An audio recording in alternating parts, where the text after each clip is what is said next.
Welcome to the GoalZero Toolbox Talk series. Today's Toolbox Talk. Cutting torch. The use of a cutting torch is not something that just anybody should do without training. The first 4 steps below will talk about putting a new tank on your oxyacetylene set and starting with step 5, how to use a cutting torch set. Employees have said that it takes too long to do it this way, but this is the only safe way. The steps are listed in the order they should be done. 1. Remove the protective cap from the cylinder and inspect for evidence of grease or oil. 2. Blow out cylinder valve seats to remove dust and moisture. 3. Inspect the regulator for grease or oil. 4. Make sure the regulator key is turned off, then connect the regulator. 5. Stand away from the regulator key or handle, then open the valves. Oxygen completely open.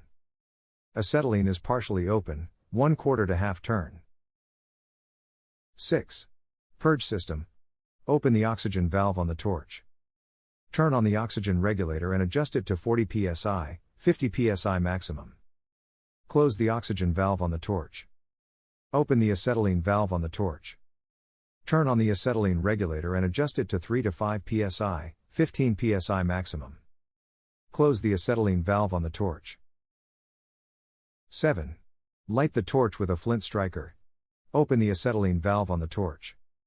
Light flame, striker should be about 1/4 to half inch from the tip. Adjust acetylene to bring the flame back down to almost touching the tip. Open the oxygen valve slowly on the torch and adjust the flame. 8.